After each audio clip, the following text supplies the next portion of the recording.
కానీ ఈరోజు చూస్తే పరిస్థితి ఎలా ఉంది అని చెప్పి ఒకసారి చూస్తే మనమేమో అప్పట్లో జగనన్నకు చెబుదామని చెప్పి ఒక టెలిఫోన్ నెంబర్ ఇచ్చా, స్పందన అని ఒక ప్రోగ్రాం కూడా పెట్టా. ఎవరికి ఏ ఇబ్బంది వచ్చినా కూడా కులం చూడలా, మతం చూడలా, రాజకీయాలు చూడలా, పార్టీ చూడలా, చివరికి తెలుగుదేశం వానికి కూడా ఏదైనా ఇబ్బంది వచ్చినా కూడా జగనన్నకు చెబుదామని చెప్పి ఫోన్ చేస్తే చాలు, ఎమ్మెల్యేలు అడ్డుకున్నా ఇంకొకరు అడ్డుకున్నా కూడా జగనన్నకు చెబుదామనే నెంబర్కు ఫోన్ చేస్తే చాలు వెంటనే స్పందన ఉండేది, వెంటనే పరిష్కరించే పరిస్థితి మన హయాంలో మనం చేసాం. స్పందన అని ఒక ప్రోగ్రాం పెట్టాం. ప్రతి వారము ఆ స్పందన అనే ప్రోగ్రాంలో కలెక్టర్లు ఖచ్చితంగా ఉండేట్టుగా, ఎస్పీలు కరెక్ట్గా ఉండేట్టుగా డేట్ ఇచ్చి ప్రతి వారం రోజు జరిగేట్టుగా చూసుకొని, కలెక్టర్ల దగ్గర నుంచి మొదలైతే మండలాలలో మండల ఇన్ఛార్జీల వరకు కూడా ఆ స్పందన ప్రోగ్రాంలో పార్టిసిపేట్ చేసే పరిస్థితి. ఎవరికి ఏ సమస్య వచ్చినా కూడా స్పందనలో చెప్తే ఆ సమస్య పరిష్కారం అయ్యేదాకా డైరెక్ట్గా సీఎంఓ పర్సూ చేసి ఎందుకు ఈ సమస్య పరిష్కారం కావడం లేదు అని చెప్పి అడిగే పరిస్థితిలో మన పాలన చేసాం.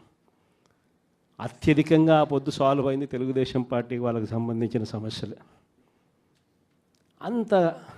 అంతగా మనం కులం చూడకుండా, మతం చూడకుండా, రాజకీయాలు చూడకుండా, మనకు ఓటు వేశారా లేదా అన్నది కూడా చూడకుండా ఆ రోజుల్లో మనం పరిపాలన అందిస్తే ఈరోజు చూస్తే ఎలాంటి పరిస్థితులు ఉన్నాయి అని అంటే, ప్రజాస్వామ్యాన్ని పట్టపగలే ఖూనీ చేస్తూ ఉన్నా కూడా ఈరోజు ఎవరు మాట్లాడలేని పరిస్థితిలో ఈరోజు పాలన సాగుతూ ఉంది.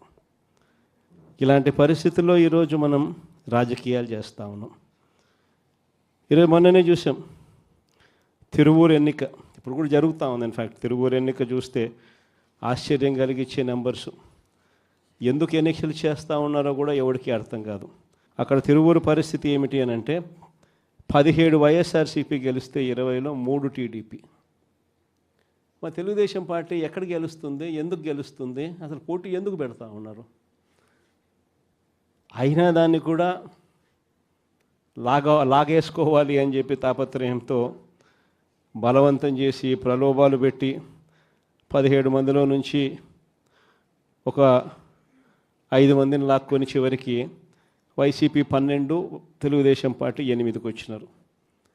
అక్కడ కూడా ఎన్నిక కూడా ఇప్పటికీ మెజారిటీ మనమే కాబట్టి ఎన్నిక ఎప్పుడైనా మనమే గెలవాలి. ఆ ఎన్నిక కూడా జరగకోకుండా ఏకంగా పోలీసుల ఆధ్వర్యంలో ఎన్నిక ఆపుతూ ఉన్నారు. మన వాళ్ళందరినీ హౌస్ అరెస్టు, వాళ్ళందరినీ రోడ్ల మీదకి తీసుకొచ్చి నిలబెట్టినారు.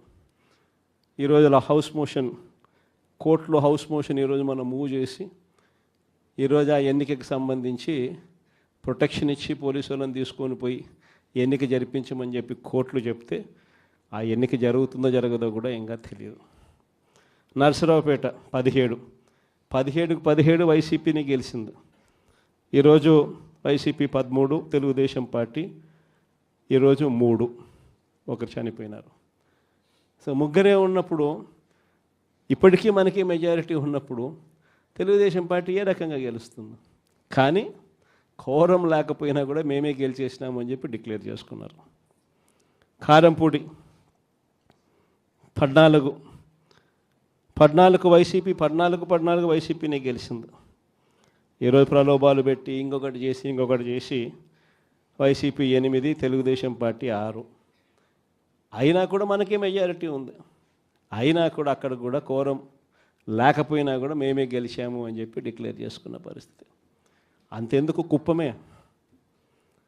మున్సిపాలిటీ దగ్గర నుంచి మొన్న జరిగిన రామకుప్పం ఉప ఎన్నిక దాకా కూడా ఎక్కడ చూసుకున్నా కూడా ఇదే పరిస్థితి.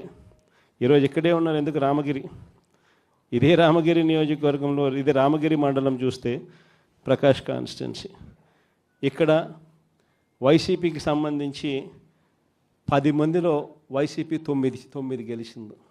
తెలుగుదేశం పార్టీ గెలిచింది కేవలం